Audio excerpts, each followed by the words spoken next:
bonjour, soyez les bienvenus. Dans ce podcast, je me demande quel est le plus important, à qui donner notre confiance, faut-il se fier au karma ou plutôt à la conscience universelle? C'est ce que je vous propose de voir ensemble. Tout d'abord, la libération spirituelle ou le nirvana dans le bouddhisme. Le bouddhisme enseigne que les actions positives comme la bonté et la compassion ont des conséquences positives, tandis que les actions négatives comme la haine et l'égoïsme ont des conséquences négatives dans notre vie. Selon Bouddha, pour atteindre la libération spirituelle, le nirvana, il faut purifier notre esprit des actions négatives présentes, passées et cultiver des actions positives. Cela se fait par la pratique de la méditation et l'application des enseignements bouddhistes dans notre vie quotidienne. L'âme est à la fois le principe vital et spirituel qui anime le corps d'un être vivant, humain, animal ou même végétal, pourquoi pas. Dans la plupart des représentations de la réincarnation, quand le corps meurt, l'âme sombre dans un rêve. Et dans ce rêve, l'âme choisit d'oublier ou de ne pas oublier. Ensuite, l'âme se réveille et elle est tirée dans le corps d'un bébé à naître. Ce cycle peut être infini, mais il peut aussi s'arrêter si et quand une personne atteint le nirvana, l'éveil, la libération, qui peut se traduire par l'illumination, l'éveil, la libération. Ce stade, cet état, est atteint lorsque l'individu a détruit tout son karma antérieur et tout son attachement présent au monde terrestre et à ses conséquences. Dans la tradition bouddhiste, le karma est donc le destin. Il serait donc une loi qui guide notre vie. C'est un concept qui stipule qu'on récolte ce qu'on a semé dans notre vie et des vies antérieures. Le karma, c'est le destin, mais dans un sens profondément moral. Il dit que vous êtes responsable de ce qui va vous arriver dans le présent, dans le futur, si vous agissez en conséquence et maintenant correctement. Et si votre karma est toujours positif, seules des renaissances positives vous attendent. Et que chaque action que vous faites, que vous vous fassiez prendre ou non en flagrant délit, même si vous faites une mauvaise action et que cela se passe bien, les conséquences négatives seront inévitables là dans votre vie. Si à certains égards il peut sembler un peu cruel de considérer le mal dans le monde, à d'autres il a cet aspect profondément éthique et libérateur. Nous sommes maîtres et responsables de notre destin. Nous en sommes les artisans. Et le karma va de pair évidemment avec le postulat de la réincarnation et de la nécessité de s'en libérer en finissant par faire les bons choix, par mener une vie juste pour mériter de gagner le nirvana, la libération. Dans l'approche orientale, me semble-t-il, la réincarnation est une sorte d'enfer dont il faut se libérer, car le défi suprême qui peut prendre des millions de tentatives, demander force, patience et persévérance, le but ultime de la vie ici-bas est donc de se libérer de toute réincarnation. Qui en a décidé ainsi? Mystère. C'est une forme naturelle de programmation automatique, un destin incontournable, implacable, auquel personne n'échappe et ne peut échapper. C'est en cela qu'il est juste et qu'il y a une justice en ce bas monde. Cette approche, toutefois, n'explique pas toute la dimension psychosomatique avérée et importante de notre nature humaine à laquelle nous sommes confrontés quotidiennement. C'est ce que nous allons voir maintenant à travers la loi de la compensation symbolique.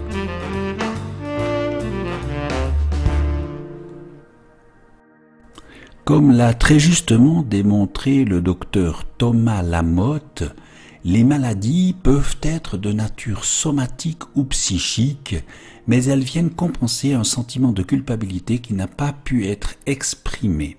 Cette culpabilité se transmet d'inconscient à inconscient, notamment au sein des familles ou dans l'inconscient collectif. Il y aura d'un côté l'état yin, c'est-à-dire l'état de réception, se sentir protégé, se soumettre, se sentir pourvu, se sentir reconnu, se sentir accueilli, se sentir rassuré, qui lutte contre la menace, la peur, la convoitise, l'identité, les limites et la prévision. Et puis il y a le côté yang qui sera plutôt l'action et le but, faire face, dominer, gagner, se faire respecter, exprimer, cerner les dangers et les anticiper. La compensation symbolique inconsciente est en fait provoquée par les contrariétés et les dilemmes non résolus. Elle vient combler un manque de manière accidentelle, par exemple se brûler quand manque un contact chaleureux attendu, une fracture du péroné gauche quand je n'ai pas su m'opposer à des amis, me faire respecter. Le symbole orchestré avec une grande précision vient remplacer la réalité déplaisante. La souffrance masquée demeure, seul l'aveu la soulage. C'est toujours ainsi dans la vie. La compensation symbolique vient donc de manière absurde, certes, rétablir l'équilibre compromis. Elle peut être immédiate, un accident, des allergies. Elle peut être différée à 6 mois, s'il y a un rappel d'un événement traumatisé ou survenir des années après une expérience négative non résolue. Pour le docteur Lamotte, Thomas Lamotte, mieux vaudrait verbaliser la souffrance en l'exprimant immédiatement à travers nos ressentis, en relativisant nos ressentis et en les recontextualisant, en adoptant à l'avenir une stratégie d'évitement ou de contournement de ce qui nous a blessés, mais faire l'autruche, refouler ou ne pas s'exprimer est le plus mauvais choix à faire. En réalité, la vie est une recherche permanente d'équilibre et il se pourrait bien que l'homme ne sache vivre qu'au passé compensé. Nos états yin et nos états yang forge donc une grande part de ce qui nous arrive, de ce que nous créons, nous attirons et repoussons. Ce sont des causes et conséquences naturelles en somme dont nous ne sommes guère conscients, des causes et des conséquences en lien toutefois avec un support, une forme omniprésente, une force omniprésente, la conscience universelle. Il faut nous y arrêter un instant.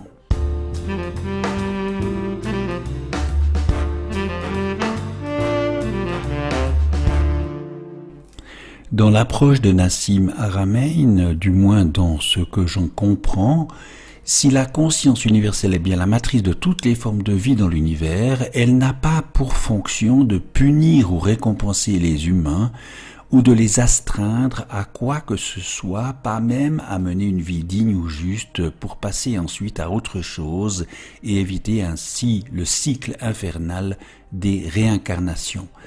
La conscience universelle est un état vibratoire harmonieux sous sa forme la plus pure, une intelligence créatrice en somme qui unifie chez les humains le mental, l'émotionnel et l'instinctif, ce qui nous permet d'assimiler, d'accepter et d'intégrer une chose essentielle, notre rôle créateur.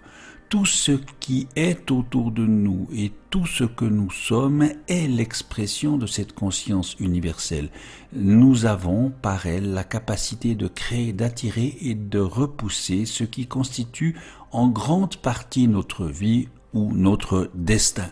Nous avons la liberté, dans le microcosme de notre environnement, de faire un mauvais usage, de privilégier des états vibratoires malsains, violents ou pervers.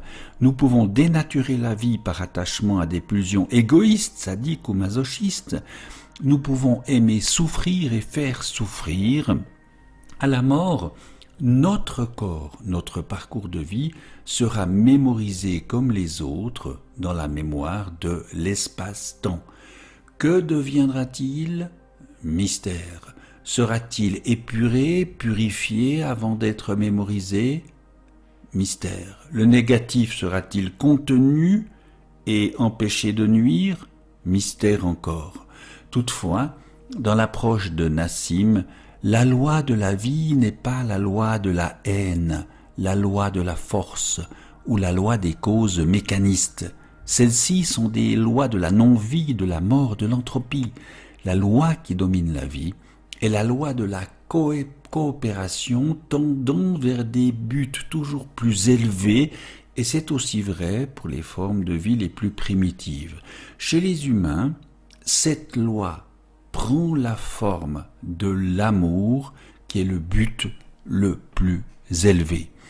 Toute chose existe en un instant, et le but est la croissance vers ce but toujours plus élevé de l'amour, de grandir dans le sens que nous donnons à nos propres expériences.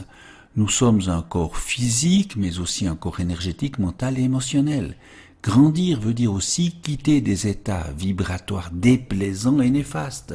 Le vrai sens de la pureté est dans cette vibration d'amour, une vibration qui rend tout immense, beau et joyeux. C'est une énergie de guérison, une énergie qui compte vraiment, qui supplante nos peurs, nos hontes, nos culpabilités. Une énergie qui apaise l'agitation, la frustration, le ressentiment ou les soucis. Celle qui nous accompagne sous forme d'ange gardien. C'est elle qui est la source de toute création, le Dieu d'antan en somme. Tout y est à tout moment, à tout instant, présent, passé ou futur. Il faut donc ressentir cette connexion à la source et au but le plus élevé et demander des informations. Pour y accéder, il faut apprendre à faire taire le conscient bruyant, laisser venir l'intention et la visualisation en nous imaginant connectés à une source infinie d'amour et de lumière, une source infinie d'informations et de connaissances, et la laisser nous guider vers nos rêves et nos désirs, nos aspirations, ou vers un état vibratoire plus élevé. Son pouvoir est illimité. Nous pouvons imaginer obtenir avec reconnaissance ce dont nous rêvons, faire comme si nous l'avions déjà. Elle viendra, la réponse, si nous demeurons confiants et patients. La supraconscience est notre réalité profonde. Elle est liée à cette conscience universelle. Nous y ouvrir est la clé qui nous donne accès au champ, à la véritable nature de l'univers. Nous y trouverons la clarté, la direction et le but de notre vie, l'illumination en somme, le nirvana, l'ancien nirvana qui nous libère de l'ignorance et du déni, de l'illusion et du mensonge, de la peur, de l'anxiété ou de l'agitation, des croyances limitatives ou encore des structures de pouvoir qui nous maintiennent dans l'oppression. Mais à mon humble avis, cette conscience universelle ne nous demande aucunement de nous détacher de tout et de tous en ce monde pour être libérés de l'enfer des réincarnations. Alors, qui du karma ou de la conscience universelle nous influence le plus et comment le fait-elle? C'est la suite de ce qu'il nous faut aborder.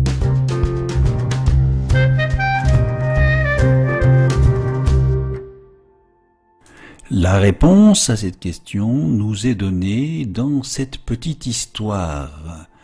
Un vieil homme explique à son petit-fils que chacun de nous a en lui deux loups qui se livrent bataille. Le premier loup représente la sérénité, l'amour et la gentillesse. Le second loup représente la peur, l'avidité et la haine. Lequel des deux loups gagne? Demande l'enfant à son grand-père. Et celui-ci de répondre, eh bien c'est celui que l'on nourrit, répond le grand-père. Ce n'est donc pas en quelque chose d'extérieur, en un Dieu qu'il faut croire. C'est en son vrai soi, dans cette conscience universelle, qu'il faut trouver la vérité en elle. On pourrait imaginer une sorte de mécanisme du karma, certaines actions ou convictions profondes auraient une charge positive, neutre ou négative qui attirerait des énergies semblables ou convergentes, tout en repoussant les énergies contraires. Il y aurait principalement ce qui éloigne, disperse le non-amour en somme, et ce qui rapproche, unit, attire, aime de l'autre côté. Si tout est interdépendant, interconnecté, notre état vibratoire sera aussi en lien avec l'univers, avec les autres ou avec notre environnement immédiat. Nous pouvons ainsi nous tourner vers des états vibratoires affectifs plaisants, comme la fierté, la satisfaction, la joie, l'exaltation, le soulagement, l'espoir, la gratitude, les heureux hasards, la confiance et tant d'autres. Et sortir des états affectifs déplaisants, des états vibratoires déplaisants comme la colère, l'agacement, la frustration, le ressentiment, le mépris, le dégoût, la convoitise, la culpabilité, la honte, la peur, la tristesse ou la rivalité par exemple. Nous pouvons ainsi toutes et tous agir ici et maintenant pour orienter notre karma individuel et collectif. Nous avons même la capacité, comme nous l'explique Nassim Haramein, d'orienter notre vie et nos futurs. Il est vraiment important de se souvenir que l'information est comme ancrée dans la structure de l'espace-temps. Toutes vos générations, toutes vos mémoires, absolument tout s'y trouve, comme dans un archiveur ou un disque dur. Toutes ces informations sont ensuite échangées avec les autres structures biologiques au fur et à mesure que vous déposez de l'information sur la structure de l'espace-temps le long de votre ligne de vie. Et donc, vos gènes ne sont qu'une expression de l'information qui se trouve à ces coordonnées précises de l'espace-temps où elle réside. Votre mémoire ne se trouve pas dans votre cerveau, c'est vous qui accédez aux coordonnées de l'espace-temps, et donc c'est intéressant parce que vous pouvez commencer à penser à des choses comme déposer de l'information aux coordonnées de l'espace-temps spécifique en avance de là où vous vous trouvez pour quelque chose que vous voulez réaliser dans votre vie ou que vous voulez dans votre vie précisément et maintenant, et donc c'est comme l'autoriser. Et si vous faites cela, ça va avoir une répercussion en sens inverse dans la structure de l'espace-temps, donc venant du futur jusqu'à votre présent, et donc cela va commencer à faire de vous la personne que vous devez être afin que ces événements aient lieu. Et donc, si vous réussissez à suivre cette ligne d'information, alors vous obtiendrez le résultat escompté. C'est comme projeter, vous savez, des bulles de réalité dans votre futur avec l'idée de les rattraper, nous dit Nassim Haramein. Si en revanche l'attention est centrée sur le manque ou l'absence, les émotions sont alors dominées par le pessimisme, l'inquiétude et le découragement, la colère, l'insécurité, de la dépression qui vont donc attirer autour de nous ce qui est de même nature. C'est la loi d'attraction qui est à considérer comme une sorte de système de gestion universel faisant en sorte que toutes les vibrations de nature similaires s'alignent ensemble. Le savoir est ainsi primordial car cela permet d'être plus attentif à ce que nous attirons dans notre vie, d'en prendre conscience et de changer ce qui ne nous correspond pas ou ne nous convient pas. Reste une question à clarifier néanmoins, qu'en sera-t-il du libre arbitre ?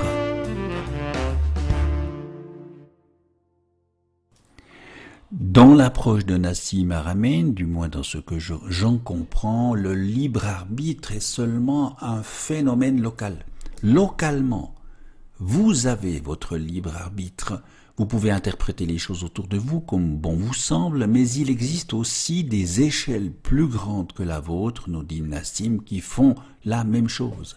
Et vous êtes influencé par ces plus grandes échelles de la création. Si vous vous écartez trop de votre chemin, ces plus grandes échelles vont faire en sorte que vous y reveniez, car il existe un système de sauvegarde de l'univers.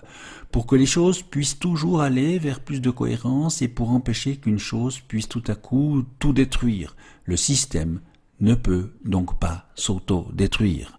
La nature cherche des solutions, elle fait que l'évolution soit acceptable, mais le négatif se détruit par lui-même et nous ne pouvons guère le changer. Il faut plutôt prendre distance et voir de manière plus universelle, plus créative, plus équilibrée, plus dans cette perspective d'amour. Comme nous l'explique Nassim Haramein, il existe une relation harmonique qui résonne entre toutes les sphères de l'espace, des plus petites aux plus grandes. Autrement dit, nous baignons très clairement dans la musique des sphères. Il y a vraiment une interaction entre toutes les choses de l'univers. C'est un réseau de structures interconnectées qui communiquent entre elles. Tout y est relié, relayé, généré par cette conscience universelle omniprésente et toute puissante, Dieu dans les mots d'autrefois. Elle ne réclame aucun culte, aucune prière, adoration ou soumission. Elle n'a rien à voir avec la haine, la peur, la violence ou l'esclavage.